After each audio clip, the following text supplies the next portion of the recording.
लोग ठाकुर जी की भक्ति में बंधन का बहाना लगाते हैं। कथा में क्यों नहीं आ सकते? हमको इतने काम हैं। आप वृंदावन क्यों नहीं आ सकते?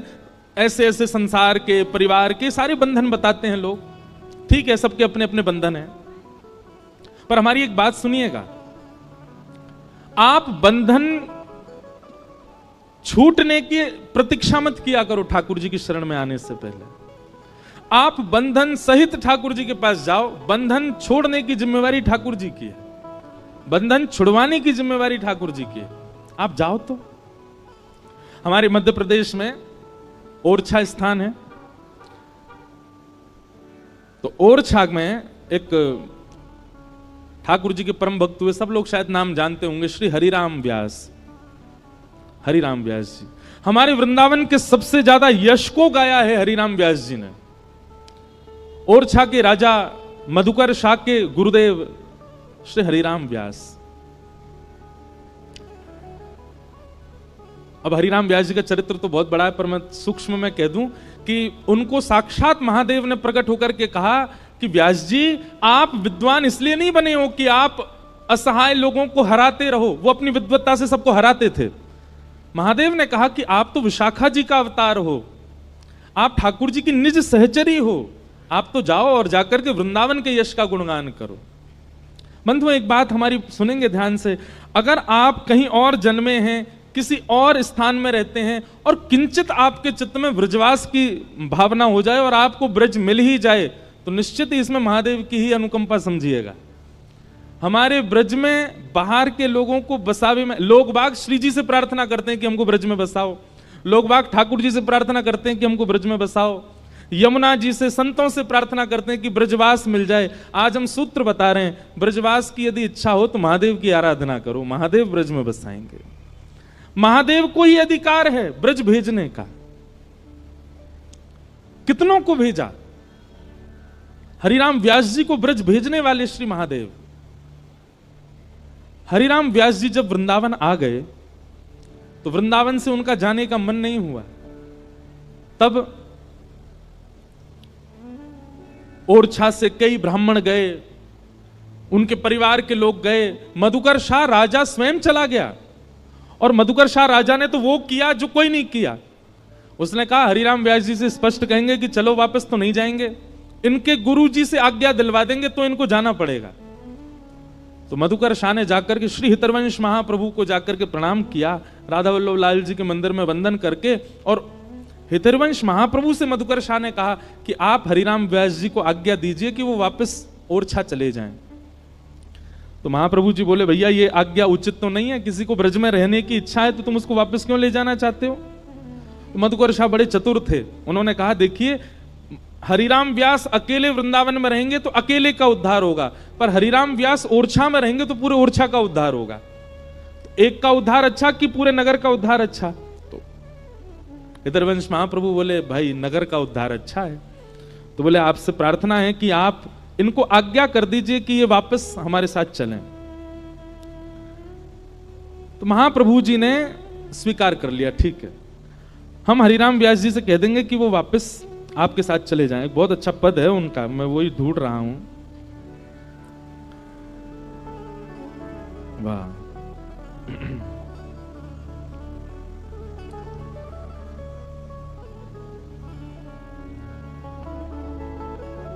हितरवंश महाप्रभु जी ने यह विचार कर लिया कि आज हरिराम व्यास जी आएंगे तो हम उनको आज्ञा कर देंगे तुम वृंदावन छोड़ करके वापस ओरछा चले जाओ।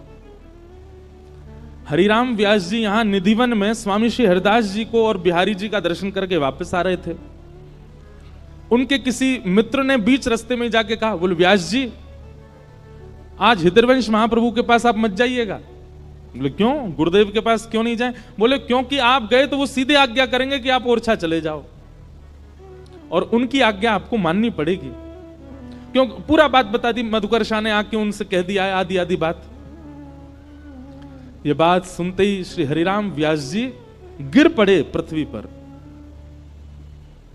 और वृंदावन की रज को अपने तन से लगा करके, वहां के वृक्षों को अपने हृदय से लगा लगा करके खूब रोए, और रोते रोते वृंदावन से कहने लगे, हमने निश्चित ही कोई अपराध कर दिया होगा जिसके कारण वृंदावन हमको बाहर जाने के लिए आज्ञा कर रहा है।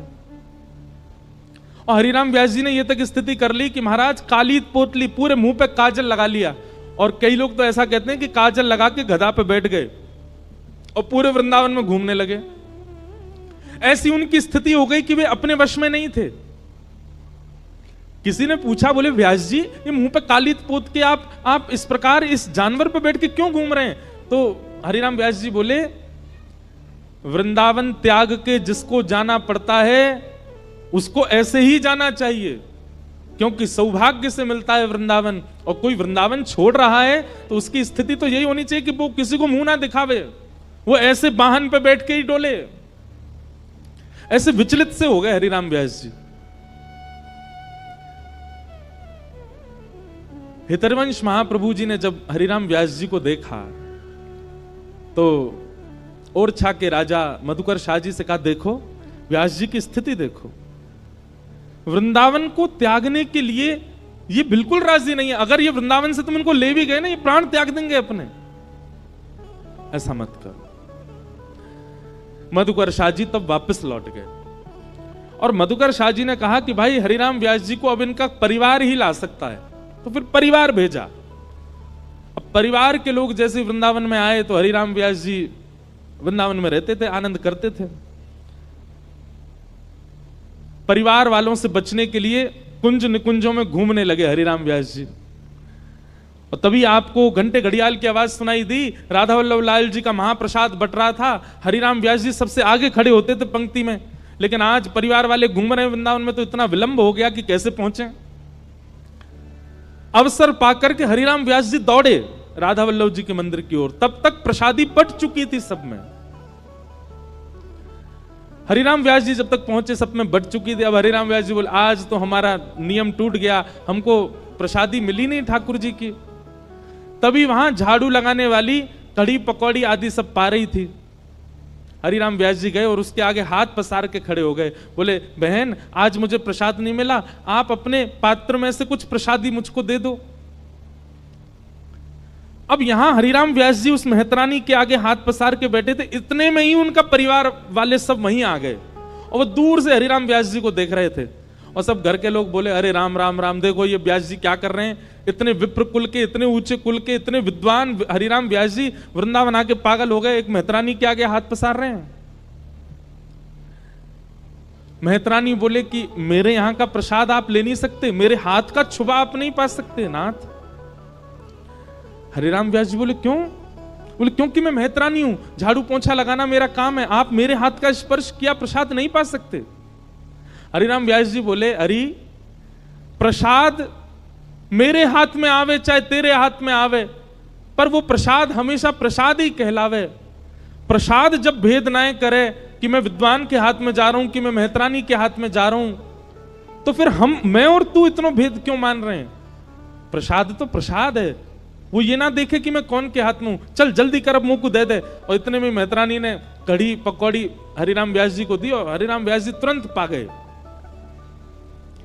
अब इस दृश्य को देख करके व्यास जी के परिवार के लोग बोले ये अब हमारे किसी काम के नहीं है, जो पागल हो चुके हैं। हमने सुना था कुछ दिन पहले गधा पे डोल रहे थे, मुंह पे काली पोतली थी, और आज बताओ इनको ये विचार नहीं कि किसके हाथ का पाना चाहिए, मेहतरानी के हाथ की पकौड़ी खा गए।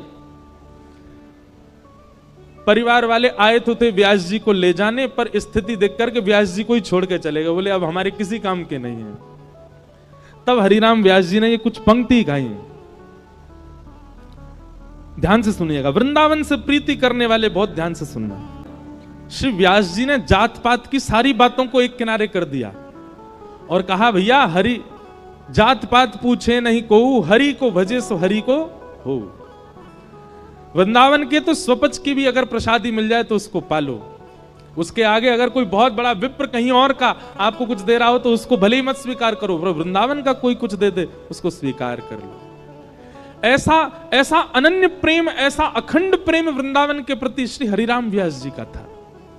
तो हमने ये विषय क्यों शुरू किया कि आपको बंधन नहीं छोड़ने पड़ते, आप ठाकुर जी को पकड़ लो, सारे बंधन ठाकुर जी अपने आप छुड़वा देंगे आपसे।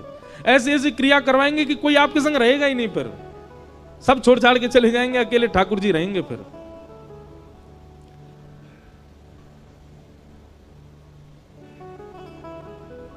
पूरे ब्रजमंडल में अब सबन को लगवे लगी कि नंद बाबा के लाला होएगो। और आज सवेरे नंदा सुनंदा ने जैसे ही जाय करके देखी यशोदा मैया के बगल में नेक सो नीलमणि जैसो लाला सोयो है। आहा, पूरे ब्रजमंडल में हल्ला कर दियो, है गयो है गयो है गयो है गयो। रास्ता में रोक रोक के सब पूछे कहां भयो? बोले अब तो है गयो। बोले भयो कहा? बोले है गयो। सब नंदा सुनंदा के पीछे दौड़ रहे हैं, कहां भयो कहां भयो कहां भयो। नंदा सुनंदा दौड़ी दौड़ी नंद भवन की गौशाला में गई और गौशाला में जाकर के नंद बाबा से बोली, बाबा है गयो है गयो है गयो है गयो। बाबा बोले कहां भयो? बोले आपने इतने ब्रजवासी जमाए, यमुना जी की सेवा करी, ब्राह्मणन को इतना प्रसन्न कियो, इन सबन के फलस्वरूप आपके घर नीलमणि जैसो लाला भयो है। यह बात सुनकर के नंद बाबा अति प्रसन्न हो गए। खूब ब्राह्मणों को दान दिया, ब्रजवासियों को दान दिया, गैयाओं का पूजन किया। लाला से अभी तक मिले नहीं है नंद बाबा, पहले गए ब्राह्मणों के पास, उनको दान करके आए, ब्रजवासियों को बहु सामग्री लुटा के आए, यमुना जी का पूजन किया, गैया का पूजन किया, तब जाकर के लाला से मिले। गा रहे हैं, उत्सव मना रहे हैं, आनंद कर रहे हैं। नंद जी के घर लाला भयो है। नंद बाबा अपने 3 भाव पवित्र कर रहे हैं। तन पवित्र सेवा किए, धन पवित्र कर दान, मन पवित्र हरि भजन सो होत त्रिविध कल्याण। नंद बाबा सब ब्रजवासियों को इतनी सेवा कर रहे हैं सबकी, कोई भी उदास नहीं है जाए, कोई भी हताश नहीं है जाए, सबन को। भैया देखो एक बात हमारी सुनो, ठाकुर जी का उत्सव करो, अनुष्ठान करो, भागवत कथा कराओ। अनुष्ठान उत्सव सफल कैसे होते हैं कि जितने भी लोग वहां आवे उनमें से कोई हताश होके ना जावे, उससे उत्सव सफल होता है। कोई निराश होके ना जावे। कई बार बड़े उत्सव होते हैं, बड़ी कथाएं होती, बहुत लोग उदास भी हो जाते हैं, पर यह उत्सव और आयोजन करवाने वालों की जिम्मेवारी होती है कि कोई उदास ना जावे, सबको हम संभालें। आप भले ही जितने दिन उत्सव होता उतने दिन दीन बन के रहो, सबके आगे हाथ जोड़ के रहो, पर किसी को हताश उदास मत होने दो। और ये बात हम नहीं कह रहे हैं, स्वयं भगवान गीता में कहते हैं कि उत्सव में 5 काम नहीं होने चाहिए जिससे उत्सव तामसी हो जाता है। उसमें एक भाव यह भी है कि उत्सव में जितने लोग आवे सब प्रसन्नता से जावे, यह भाव। तो नंद बाबा सबके पास जा रहे हैं, कोई को कोई दिक्कत तो नहीं, सबन के हाथ जोड़ें, सबन के भाव रखें, सबन के प्रति ऐसी भावना रखें कि किसी के हृदय में कोई भी प्रकार को द्वेष भाव या कोई अंतर्भाव नहीं आ जावे। इस प्रकार पूरे ब्रजमंडल की सेवा कर रहे हैं ठाकुर जी, खूब दान कर रहे हैं नंद बाबा, और भजन तो चल ही रहे हो। तभी एक राक्षसी, जब ठाकुर जी 6 दिना के भय, एक पूतना नाम की राक्षसी आई। बहुत ध्यान पूर्वक सुनिएगा। पूतना, भगवत भक्ति में आप जब प्रवेश करेंगे तो सबसे पहली बाधा आपके जीवन में पूतना ही आएगी। पूतना का मतलब क्या है? अविद्या, अज्ञान। सबसे पहले अविद्या ही जीवन में आती है। कारण भक्त सदा ठाकुर जी से विमुख रहता है। उनमें कुछ अवगुणों में एक अवगुण यह भी है, क्या कि व्यक्ति अपने स्वभाव से कुछ है पर बाह्य एक बहलूपिया बना घूम रहा है। और आजकल ऐसे लोगों की तादाद बहुत ज्यादा हो गई है संसार में।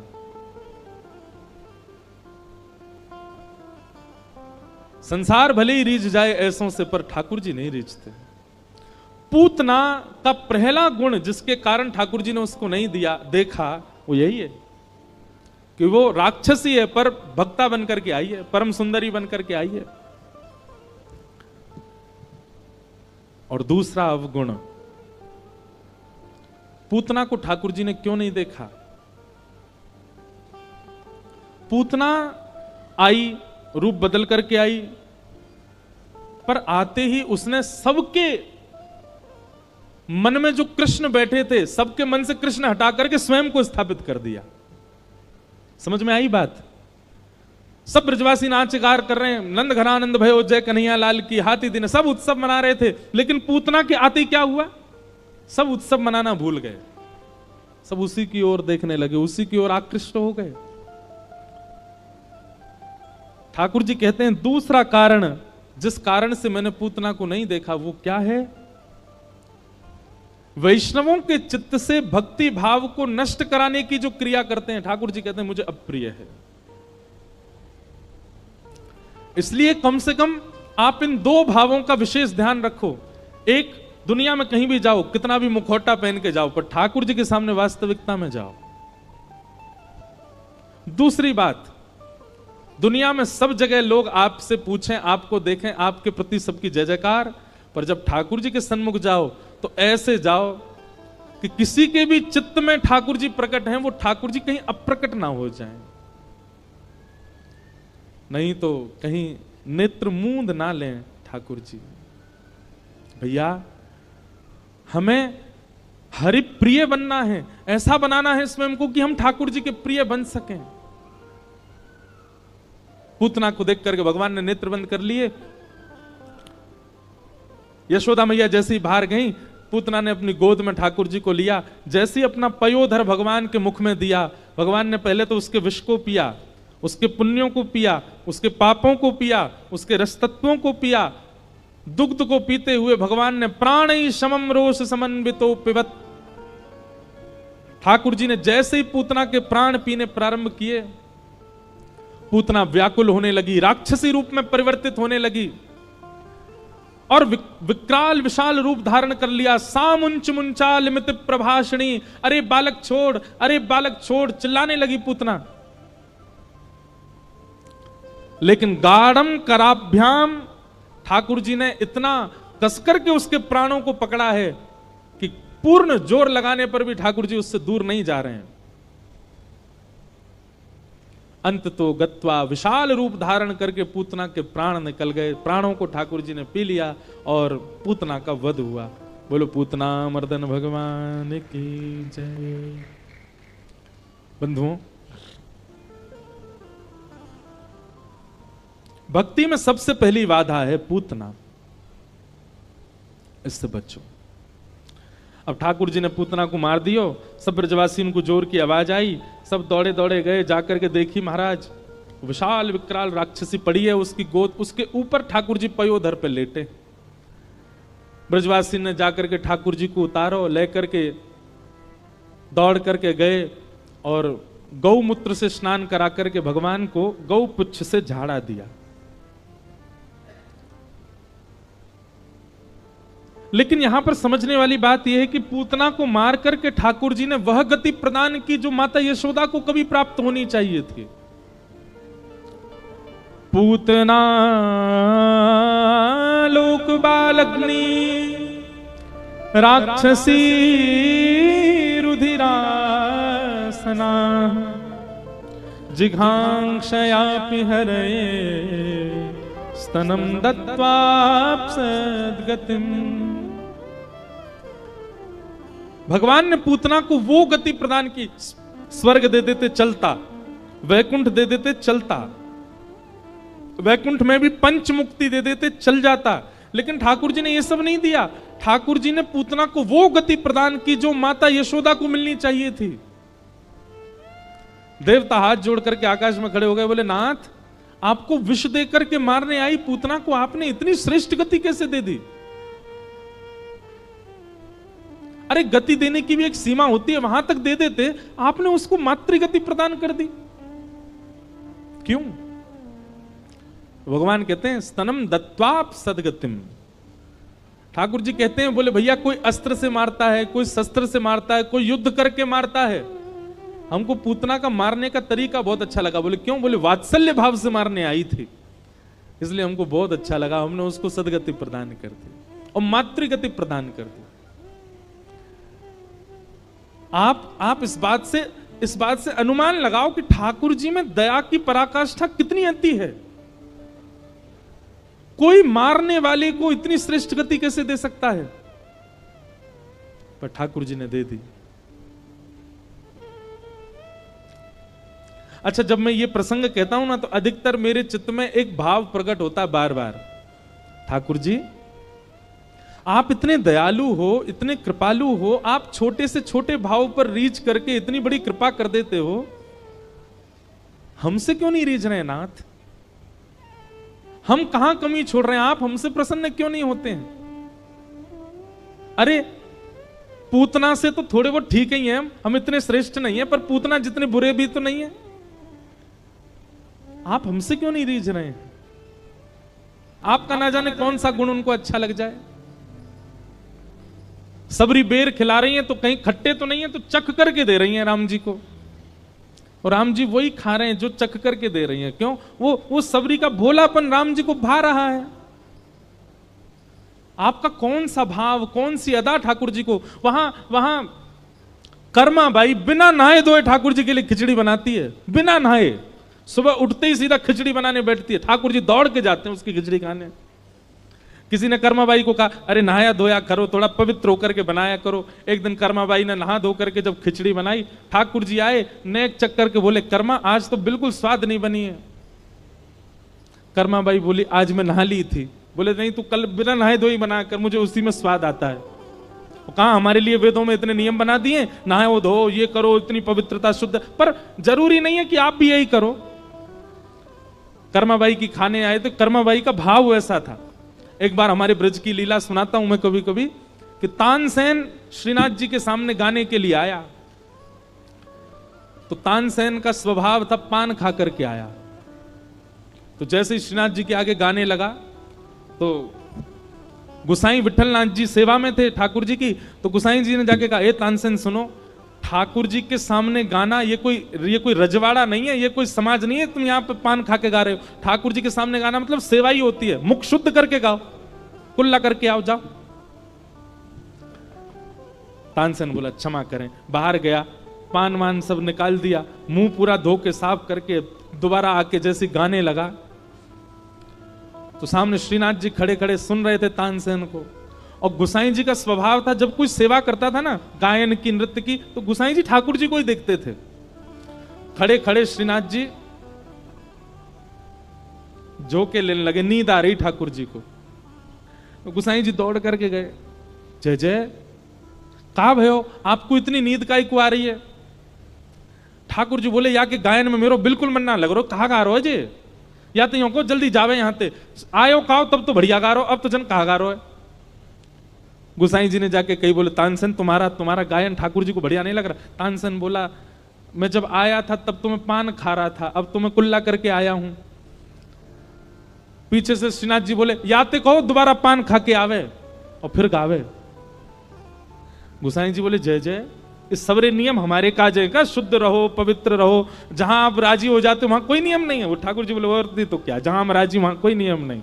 तानसेन दोबारा पान खा के आया, फिर गाना शुरू किया। श्रीनाथ जी बोले, हाँ अब बढ़िया लग रहा है, अब अच्छा गा रहा है।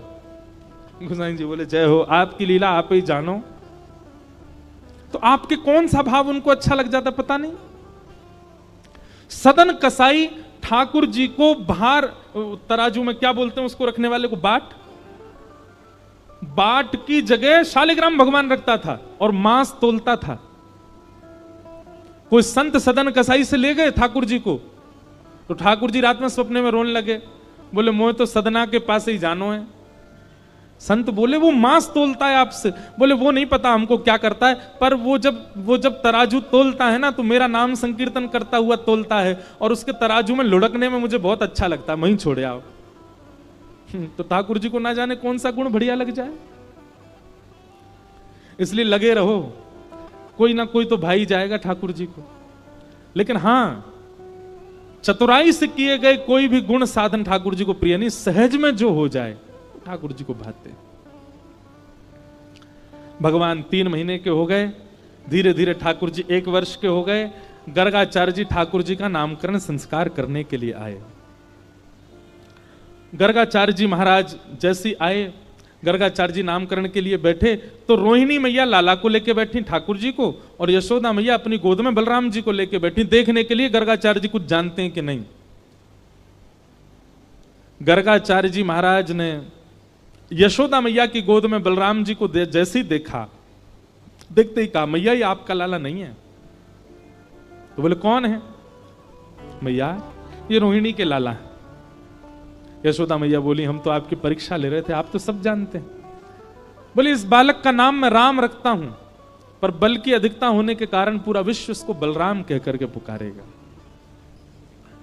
और रोहिणी मैया की गोद में बैठे हुए ठाकुर जी को जैसे ही देखा, गर्गाचार्य जी के नेत्र खुले रह गए, मुंह खुला रह गया, सांस रुक गई, हाथ वाथ सब ऐसे स्थिर हो गए मानो जैसे कोई शव, ऐसे शव के भांति हो गए। क्यों? देखते ही उन्होंने अपनी दिव्य दृष्टि से जैसे ही देखा, पता चल गया शंख चक्र गदा पद्मधारी साक्षात नारायण है ये तो। यशोदा मैया बोली, बाबा पधार गए क्या? जोर से हिलाया, बोले बाबा बाहर जाके पधारो, घर में काहे को पधार गए? थोड़ी देर बाद गर्गाचार्य जी के जब ध्यान टूटा, बोले मैया ये आपकी गोद में जो बालक बैठा है ये सामान्य बालक नहीं है, ये साधारण बालक नहीं है। ठाकुर जी छोटे से 1 साल के हैं और रोहिणी मैया की गोद में बैठे बैठे और घूर रहे हैं गर्गाचार्य जी को। बोले मेरी पोल पट्टी खोलेगा सबरी, बोलना अभी जानते नहीं। ठाकुर जी ने गोद में बैठे बैठे इशारा किया, बोले मैया को नहीं बताओ मैं कौन हूं। गर्गाचार्य जी ने तुरंत नेत्र बंद किए, ठाकुर जी अंतस्थ में आ गए और अंतस्थ में आके बोले, हे गर्गाचार्य जी आप सब जानते हैं, आप त्रिकालदर्शी हैं, पर मां को नहीं बताइए कि मैं परमात्मा हूं। गर्गाचार्य जी बोले क्यों? कारण? ठाकुर जी कहते हैं मैं ब्रज में आया क्यों हूं? केवल प्रेम स्वीकार करने। और क्षमा करना गर्गाचार्य जी, जहां प्रभुता प्रधान होती है ना वहां प्रेम नहीं होता। मैं प्रभुता छुपा के रहना चाहता हूं। आप मां को यदि बता दोगे कि मैं भगवान हूं, मोए कोई मंदिर में दियावेगी, पुजारी जी तो कहेगी दिन रात या की आरती करे करो, भैया भगवान है जे। तो मैं तो मैया को प्रेम लेवे आया हूं, इन ब्रजवासियों को प्रेम स्वीकार करवे आया हूं। इसलिए आपसे मेरी प्रार्थना, मैया से ये मत बताओ कि मैं परमात्मा। इसलिए गर्गाचार्य जी समाधिस्थ हुए। गर्गाचार्य जी की जब समाधि खुली तो बोले मैया आपकी गोद में जो बालक बैठा है ये साधारण नहीं है। बोले कौन है जी? बोले नारायण समो गुणैः। पहले तो कहने वाले थे ये साक्षात नारायण है, लेकिन ठाकुर जी के मना करने पर गर्गाचार्य जी बोले ये नारायण के समान गुण वाला है। अगर कुछ अद्भुत करे, अप्रतिम करे, तो आप यही समझना कि इसमें नारायण जैसे लक्षण हैं। या को नामकरण तो कर दो कछु। बोले मैया आपको ये लाला कभी शुक्ल वर्ण का हुआ, कभी रक्त वर्ण का हुआ, कभी पीत वर्ण का हुआ, इस बार इसका जो वर्ण है वो कृष्ण है, इसीलिए इदानिम कृष्णताम गतः। आपके इस बालक का नाम मैं कृष्ण रखता हूं। बोलो बाल कृष्ण लाल की। कृष्ण शब्द का अर्थ क्या होता है? एक अर्थ तो कृष्ण का मतलब होता है वर्ण, वर्ण यानी कि कॉम्प्लेक्शन। ठाकुर जी थोड़े सांवले हैं। वैसे ठाकुर जी का रंग आज तक कोई बता ही नहीं पाया कैसा है। ठाकुर जी को कोई नीला बताता है, कोई सांवला बताता है, कोई काला बताता है, पर नहीं, इन सबसे परे हैं ठाकुर जी। कृष्ण वर्ण है। कृष्ण वर्ण की खोज आज तक हो ही नहीं पाई कि वो वर्ण कैसा है। ठाकुर जी अद्भुत है। और कृष्ण शब्द का दूसरा अर्थ होता है जो किसी भी रूप में आपको अपनी ओर कर्षित कर ले, उसका नाम है कृष्ण। आप देख के भी उनके हो सकते हो, सुन के भी उनके हो सकते हो, हर स्थिति में आप उनके बन जाओगे, इसलिए उनका नाम कृष्ण। भगवान का नाम कृष्ण रखा गया। अब ठाकुर जी को नामकरण है गयो कृष्ण। मैया दुनिया भर के नाम बोलती है, लाला, कन्हैया, कनुआ, गोपाल, गोविंद, माधव। ठाकुर जी धीरे धीरे थोड़े थोड़े बड़े हो रहे हैं। अब मैया उनसे बुलवाती है, बोले लाला बोल मैया। ठाकुर जी नहीं बोलते। नंद बाबा आके बोलते हैं मैया ना बोलेगो, यूं बोलेगो बाबा। लाला बोल बाबा। ठाकुर जी मुस्कुराते, नहीं बोलते बाबा। दाऊ दादा आके बोलते हैं लाला बोल भैया। ठाकुर जी नहीं बोलते। इतने में ही एक गैया सामने से निकलती है और ठाकुर जी बोलते हैं गैया। और जैसे ही ठाकुर जी बोले गैया, पूरे नंद गांव में, पूरे गोकुल में नगाड़े बजने लगे, बधाई हो बधाई हो, अरे नंद को लाला बोलन लगो। ठाकुर जी ने सबसे पहला शब्द क्या बोला पृथ्वी पर? गैया। सबसे पहले गैया बोले। और जैसे ही गैया बोले, यशोदा मैया बोली लाला लाला गैया, अब बोल मैया। तब ठाकुर जी बोले मैया। नंद बाबा गोद में लेके भागे, बोले लाला बोल भैया, लाला बोल बाबा। ठाकुर जी बोले बाबा। अब तो सब गोपियां ग्वाल सब आ गए नंद भवन में, और सब अपनी अपनी गोद में लेकर के लाला से अपना नाम बुलवा में। अब गोपियों के बड़े विचित्र नाम, एक गोपी को नाम चारुलता। अब वो कह रही है ठाकुर जी से बोल चारुलता। ठाकुर जी रोने लगे, बोले दारी तो समझ ना आ रही, अभी बोलना सीखूं मैं, कहां से बोलूं चारुलता। ठाकुर जी की ऐसी मधुर लीला चल रही है। अब मैया ने ठाकुर जी को और भी कुछ सिखाया। सब गोपियों को बुला लिया मैया, वो देखो तुम्हें लाला की एक नई भाव दिखाऊं। सब गोपियां घेर के बैठी हैं, बीच में ठाकुर जी बैठे हैं। मैया बोली लाला तेरी आंख कहां है? तो छोटे से ठाकुर जी ऐसे करते हैं, सब गोपियां ताली हो जाती हैं, ओहो लाला को पता है आंख कहां है। एक गोपी बोली लाला नाक कहां है? तो ठाकुर जी अपनी नाक पकड़े, ये रही मेरी नाक। लाला तेरी जीभ कहां है? तो ठाकुर जी अपनी जीभ निकाले, ये मेरी जीभ। एक गोपी बोली लाला तेरे कान कहां है? ठाकुर जी उस गोपी की ओर ऐसे घूर के देखें, बोले मैं सब समझ रहा हूं, मैं जैसे कान पकड़ूंगा सोई कहेगी क्षमा कर दियो लाला, कान मत पकड़े। मैं कान पकड़ूंगा ही ना। गोपी फिर बोली लाला तेरे कान कहां है? सो ठाकुर जी धीमे धीमे उठे, अभी नेक नेक चलना सीखे, और नेक नेक चल के गए और गोपी के कान पकड़ के बोले जे रे कान। अपने काय को पकड़ूं? तेरे कान पकड़ के दिखाऊंगा जे है कान। ऐसे ठाकुर जी की मधुर लीला। धीरे धीरे आकाश में 33 कोटि देवता खड़े होकर के ठाकुर जी की बलैया लेते हैं, यशोदा मैया के चरणों में प्रणाम करते हैं, ब्रजवासियों को वंदन करते हैं। धन्य हैं आप सब ब्रजवासी, जगत नियंता जगदाधार त्रिलोकी नाथ आपके साथ इतना प्रेम बांट रहे हैं। आहा, ठाकुर जी मधुर लीला करने लगे हैं। अब मैया उंगली पकड़ करके चलना सिखाती है, ठाकुर जी धीमे धीमे चरणों से चलते हैं। और एक बड़ी सुंदर लीला है कि ठाकुर जी अब चलना तो सीख गए, इतने में मैया दहली पार करवावे लगी लाला को, और दहली पे जाकर के ठाकुर जी को छोड़ दिया। बोले लाला अब मैं यहां पार आ गई, तू आ जा। अब ठाकुर जी दहली पे चढ़ तो गए जैसे तैसे, लेकिन नेक्स्ट से ठाकुर जी से पल्लंग को अपने पाम उतारे नहीं जा रहे। ठाकुर जी जैसे दहली से लटकने लगे, सो इतनी गहरी है नीचे कि ठाकुर जी वहीं पर लद गए, लटक गए और जोर जोर से रोने लगे। यशोदा मैया बोली कहां भयो? बोले मैया जे दहली मोए मार रही है, मोए पार ना कर रही। इतने में ही नारद जी कहते हैं, बोले वाह, कहां वामन बनकर के बलि के यहां जाते हैं और 3 पग जमीन वरदान लेने के बहाने 2 पग से तीनों लोग नाप लेते हैं, और यहां इनसे यशोदा जी की दहली नहीं लागी जा रही है। श्रुतिम अपरे स्मृतिम अपरे भजन्तु भवभीता नीतिम अपरे अहम तु नंदम वृंदे यस्या लिंदे ब्रह्मवसिता। मैंने श्रुतियों में भगवान को खोजा, स्मृतियों में खोजा, ठाकुर जी मुझे कहीं नहीं मिले। तभी नारद जी कहते हैं अरे मिल गए मिल गए मिल गए, ठाकुर जी मिल गए। किसी ने पूछा कहां मिले? बोले नंद भवन की दहली पे लटके हुए मिले, वहां बैठे हैं ठाकुर जी। ये सब ठाकुर जी का प्रभाव नहीं है बंधुओं, ये सब ठाकुर जी का स्वभाव है। ठाकुर जी बहुत प्रभावशाली हैं, पर अपने प्रभाव को गौड़ करके ब्रजवासियों के संग प्रेम कर रहे हैं। ऐसे ठाकुर जी मधुर लीला कर रहे हैं वृंदावन में, सबके चित्त को अपनी ओर आकृष्ट कर रहे हैं। धीरे धीरे ठाकुर जी बड़े होते जा रहे हैं, 3.5 वर्ष के लाला है गए, और अब ठाकुर जी चोरी करने लगे। चोरी करने के पीछे मुख्य कारण कहा है? ये सब ब्रजवासी जितनों गौरस होवे सब ले जाकर के मथुरा में राजा कंस के यहां जमा करवा दे, में कर के रूप में, टैक्स के रूप में। ठाकुर जी ने मन में विचार किया, कंस जैसो अयोग्य प्राणी इन ब्रजवासी के द्वारा निकारे गए गौरस को अपने पास रखेगो। हम ऐसा कुछ करेंगे कि जान ही नहीं देंगे गौरस को, और इसलिए ठाकुर जी ने चोरी करना प्रारंभ किया।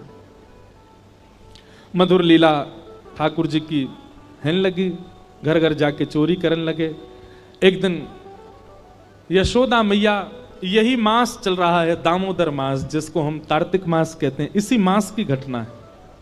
इसका नाम दामोदर मास क्यों पड़ा? अब वही कथा, ये दामोदर लीला है, ध्यान से सुनो। ठाकुर जी आज सवेरे सवेरे उठे, 3.5 वर्ष के हैं। कितने बड़े? 3.5 वर्ष के। ठाकुर जी उठे, पलना से जैसे ही उठे, जोड़ते अपनी आंख मीड़ी, सो जगन्नाथ भगवान की तरह पूरा काजर फैल गो ठाकुर जी को। घुंघराले केश नेक बिखर रहे हैं, मोर पिछ अपने कंठ में धारण कर रखा है, अपने शीश पर धारण कर रखा है।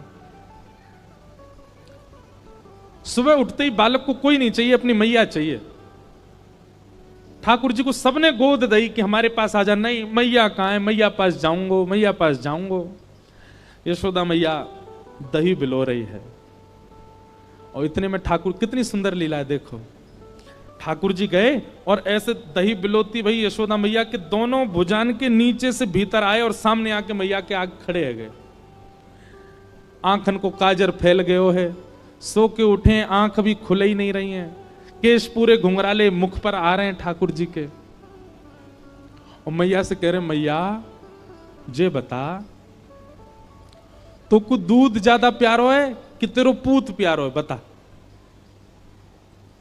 मैया बोली, लाला तू भी सवेरे सवेरे उठ के कैसी बात न करो करे, चल हट जा, मुझको दही बिलोंदे ना है। मैया पहले बता, तू को दूध प्यारो कि पूत? मैया बोली, मोए तो मेरो पूत प्यारो है, दूध काई को प्यारो होगो? अच्छा मैया, तो फिर एक काम कर, मैं तो बहुत प्यारो लगूं ना? बोले हाँ। अपनी गोद में लिटाए के मुझको अपना दूध पिवाए दे। मैया मुझको बहुत जोर की भूख लगी है, मुझको दूध पिवाए दे। यशोदा मैया ने तुरंत ठाकुर जी को अपनी गोद में लिया, और मैया को ठाकुर जी दूध पी रहे हैं और मैया दही भी बिलोती जा रही है। कैसी सुंदर छवि है बंधुओं। आप सबको शायद विश्वास ना हो, पर एक ऐसी लीला आती है कि जब ठाकुर जी व्रत छोड़ के चले गए और 100 वर्ष बाद यशोदा मैया से मिले कुरुक्षेत्र में, तो जैसे ही ठाकुर जी ने यशोदा मैया को देखा, ठाकुर जी रोने लगे। और उस समय की बात है जब ठाकुर जी के नाती भी हो चुके हैं, नातियों के ब्याह भी हो चुके हैं, मतलब ठाकुर जी पर बाबा बन चुके हैं। लेकिन ठाकुर जी पर कभी काल का प्रभाव नहीं होता, ठाकुर जी सदा 16 वर्ष के ही रहते हैं। तो यशोदा मैया को 100 साल बाद देख करके ठाकुर जी अपने सिंहासन से कूद पड़े और दौड़ करके गए और यशोदा मैया को जमीन पर बैठा के उनकी गोद में लेट गए और मैया के वक्ष को अपने हाथ से टटोलने लगे और बोले, मैया मुझको दूध पिवा, मुझको तेरी बहुत याद आवे। 100 वर्ष बाद ठाकुर जी लगभग 111-12 वर्ष के हैं। यशोदा मैया की आयु कितनी होगी अनुमान लगाओ। उस काल में ठाकुर जी यशोदा मैया की गोद में लेट जाते हैं और कहते हैं, मैया दूध पिया। और मैया दूध पिवाती है ठाकुर जी को। यशोदा मैया और श्री कृष्ण के प्रेम का वर्णन बहुत सहजता से हम कर देते हैं व्यास मंच से, पर यह इतना सहज है नहीं, अद्भुत है।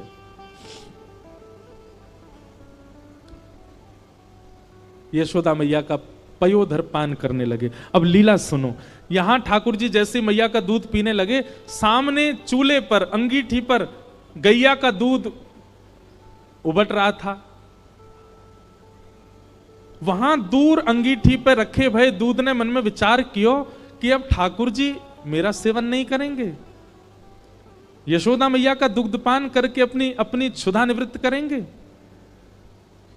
और मेरा भोग नहीं लगाएंगे ठाकुर जी। तो उसने विचार किया कि आज जब ठाकुर जी ही मेरा भोग नहीं लगाएंगे तो मैं जीवित रह के क्या करूं। तो संपूर्ण दूध उबल करके, उफन करके बाहर आने लगा, स्वयं को जलाने लगा, नष्ट करने लगा।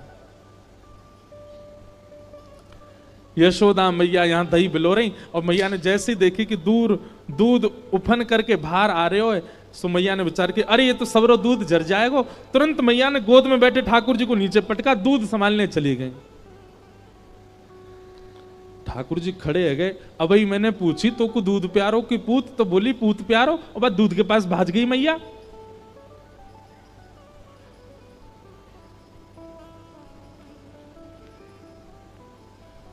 हमारे यहां के वैष्णव जन वर्णन करते हैं कि श्री ठाकुर जी जब हमारे पास आते हैं तो हमसे पूछते हैं क्या, तुमको संसार प्रिय है कि मैं प्रिय हूं? तो हम कहते हैं कि नहीं ठाकुर जी, आप ही हमको प्रिय हो। सोई संसार में कुछ ऐसी उथल पुथल होती है, हम ठाकुर जी को भूल जैसे ही संसार की ओर भागते हैं। सो ठाकुर जी कहते हैं अच्छा झूठ बोला मोते, मोते तो कह रहे हो मुको आप प्यारे हो, वह संसार में नेक आकर्षण कावे हो, भाज गए हो बाकी और। ठाकुर जी बोले मैया ठीक है, आज या दूध को ही देखूंगा मैं, हैं ये ज्यादा प्यार हो तो मुझे छोड़ के भाग जाए।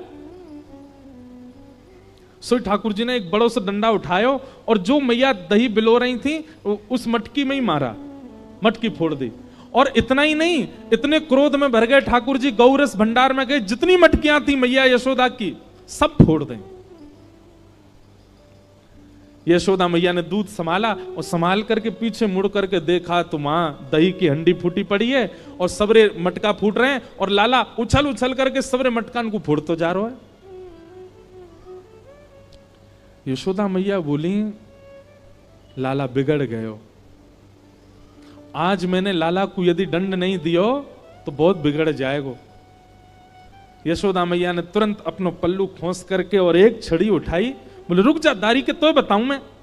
और मैया जैसी छड़ी लेकर के भागी हैं पीछे, आगे आगे ठाकुर जी भाग रहे हैं चौकड़ी मार करके। चौकड़ी मार के जानते हैं चौकड़ी मार के मतलब हुए बड़े लोग 4 कदम जितना दौड़ते हैं, बच्चे उतने में 8 कदम दौड़ जाते हैं। तो ऐसे ठाकुर जी द्रुत गति से दौड़ रहे हैं और मतलब ऐसे भाग रहे हैं मानो जैसे पीछे कोई शेर पड़ गए हो।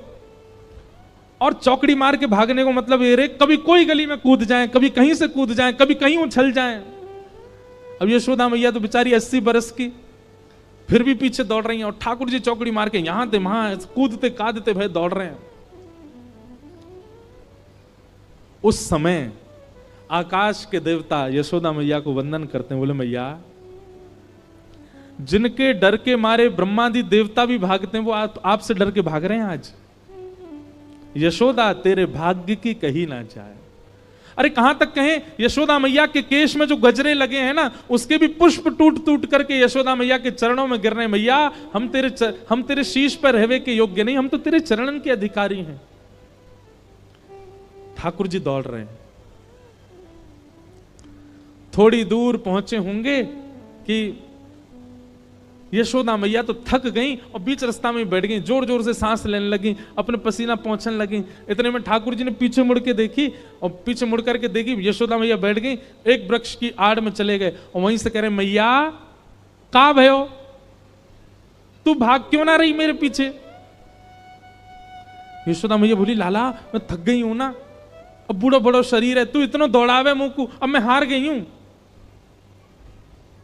ठाकुर जी बोले मैया, ठाकुर जी को चिंता हो रही है मैया की, मैया तेरी हार कैसे दूर होएगी।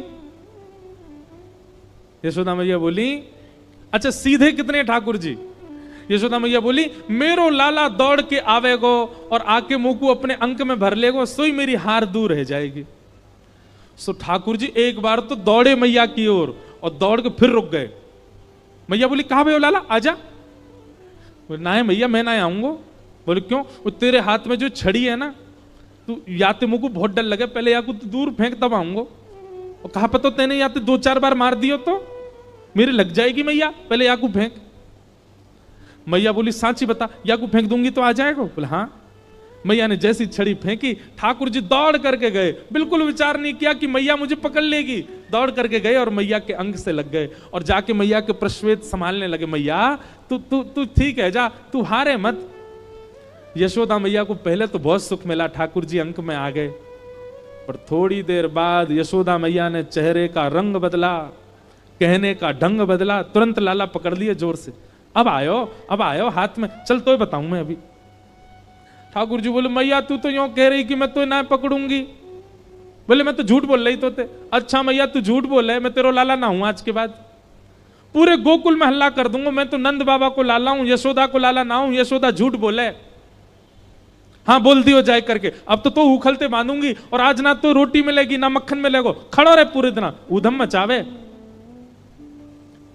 यहीं पर हमारे टीकाकार वर्णन करते हैं, भैया इस पूरे दृश्य को अभी आपने कथानक रूप से समझा, अब इसको आध्यात्मिक रूप से समझो। ठाकुर जी आगे भाग रहे हैं, यशोदा पीछे भाग रही है। ठाकुर जी कौन है? परमात्मा। यशोदा कौन है? मैं और आप सब जीवात्मा। हम जब ठाकुर जी के पास जाते हैं, ठाकुर जी हमसे दूर ही भागते हैं। जब हम कारण पूछते हैं कि ठाकुर जी आप हमसे दूर क्यों भाग रहे हो, तब ठाकुर जी कहते हैं तुम्हारे हाथ में एक छड़ी है। कैसी छड़ी? बोले अहंकार की छड़ी, काम की छड़ी, क्रोध की छड़ी, लोभ की छड़ी। ये सारी छड़ियां तुम्हारे हाथ में लगी हैं और इन छड़ियों से मुझे बहुत भय लगता है। मैं कभी कभी मन बनाता हूं कि तुम्हारे पास आऊं, पर तुम्हारी वो छड़ी जब मुझे दिख जाती है तो मैं फिर से भाग जाता हूं। तो ठाकुर जी आप हमारे पास कैसे आओगे? बोले किसी गुरुजन के आश्रय में जाकर के इन छड़ियों का त्याग करो। जिस छड़ी की वजह से मैं तुम्हारे समीप नहीं आता, अपने अभिमान, अपने काम, अपने क्रोध, अपने लोभ, अपनी दूषितताओं का त्याग करो। इसके बाद कितना सुंदर कहते हैं, त्याग तुम करो, फिर तुमको नहीं आना, दौड़ के मैं ही तुम्हारे पास आ जाऊंगा, मैं ही आकर के तुम्हारे अंक में भर जाऊंगा। यशोदा जी ने जैसी छड़ी, ठाकुर जी जानते हैं कि मैं पकड़ लेगी, लेकिन फिर भी दौड़ के गए, क्योंकि छड़ी का त्याग कर दिया। छड़ी दोष है। यशोदा मैया के अंक में भर गए। मैया तो पकड़ के ले गई और लाला को जाकर के ऊखल से बांधन लगी। जैसे ही रस्सी ला करके मैया ने ऊखल से लाला के पेट में बांधनी चाहिए, सोई रस्सी छोटी पड़ गई। मैया बोली ये रस्सी छोटी कैसे पड़ गई? मैया गई और बड़ी रस्सी लेकर के आई। बोले हाँ अब याते बंध जाएगा। मैया ने जैसी ऊखल में लेकर के और जैसे ही ठाकुर जी को, ये छोटी पड़ गई। क्यों? तो कहते हैं दाम का मतलब होता है रस्सी और उदर का मतलब होता है पेट। ठाकुर जी सारी रस्सी को अपने पेट में भरते जा रहे हैं, इसीलिए उनका नाम पड़ गया दामोदर।